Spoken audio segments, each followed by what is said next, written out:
Assalamualaikum warahmatullahi wabarakatuh. Alhamdulillahirrabbilalamin. Puji syukur kepada Allah Subhanahu wa Ta'ala karena sampai hari ini kita masih diberikan kesehatan. Semoga anak-anak ibu juga semuanya dalam keadaan sehat dan tetap semangat belajar. Terima kasih untuk anak-anak ibu yang masih senantiasa mengikuti pembelajaran walaupun pembelajaran dari rumah. Semoga tetap semangat belajar ya. Nah, hari ini kita belajar di kompetensi dasar yang kedua. Sebelumnya kita sudah belajar tentang kompetensi dasar pertama, yaitu tentang mengelola teknik konversi bahan. Jadi hari ini kita masuk ke kompetensi dasar yang kedua, yaitu tentang mengelola teknik pengendalian kandungan air. Yang akan kita pelajari di KD2 ini, yaitu tentang pengeringan, kemudian tentang penguapan atau evaporasi, kemudian rehidrasi. Kita bahas dulu tentang pengeringan. Apa itu pengeringan? Nah, semuanya mungkin sudah tahu. Misalnya pernah menjemur sesuatu atau menjemur baju, misalnya tujuannya untuk kering supaya airnya hilang, gitu ya. Tapi yang kita pelajari di sini yaitu tentang pengeringan bahan hasil pertanian. Apa itu pengeringan? Pengeringan itu adalah suatu metode untuk menghilangkan sebagian air dari suatu bahan hingga tingkat kadar air yang setara dengan nilai aktivitas air yang aman dari kerusakan mikrobiologi dengan menggunakan energi panas. Jadi intinya, pengeringan itu adalah menghilangkan sebagian air dengan menggunakan energi panas, sehingga bahan itu aman dari kerusakan mikrobiologi. Apa itu kerusakan mikrobiologi? Yaitu kerusakan yang disebabkan oleh mikroorganisme.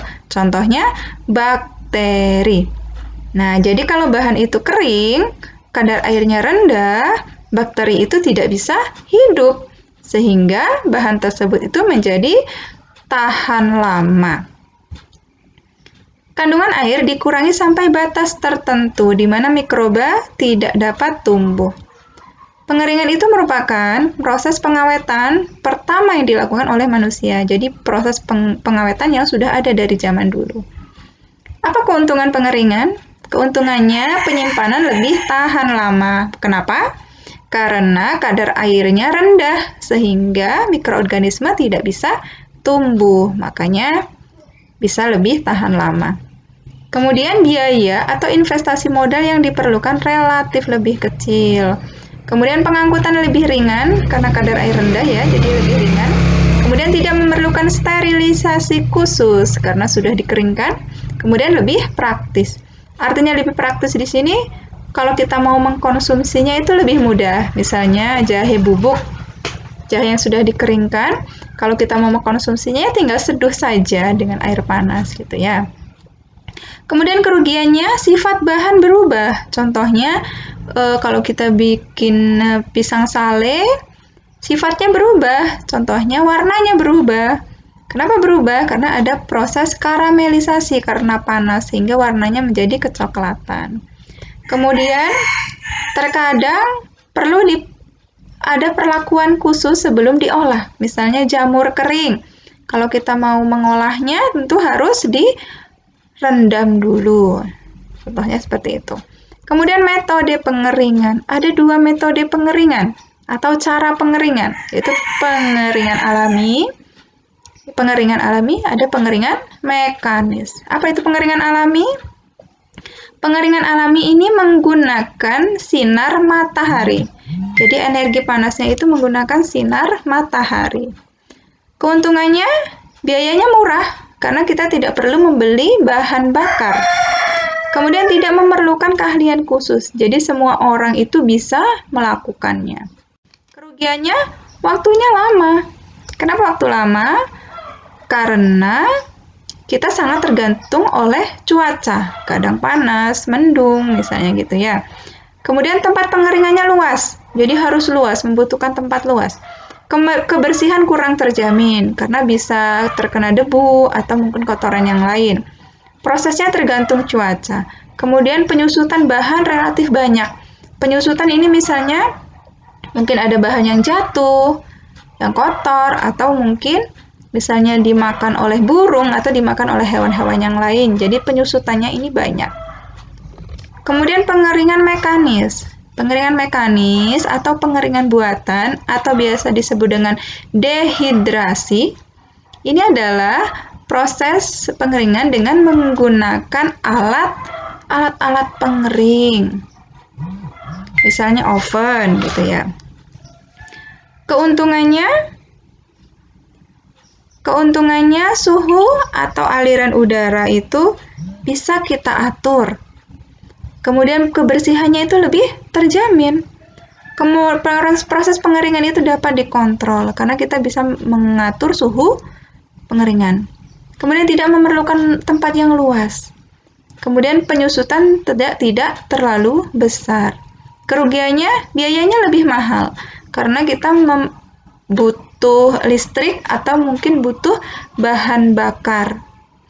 Kemudian membutuhkan bahan bakar, kemudian membutuhkan tenaga kerja ahli. Jadi kadang ada orang yang tidak bisa mengoperasikan, jadi dibutuhkan tenaga ahli yang bisa mengoperasikan alat-alat tersebut.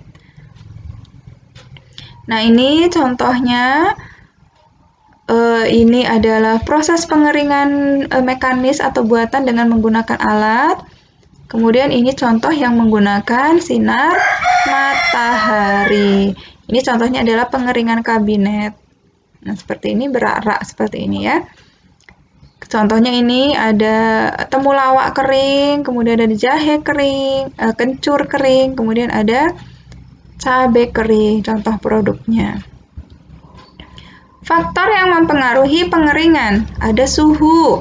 Semakin tinggi suhu tentu akan mempercepat proses pengeringan. Kemudian kelembapan relatif.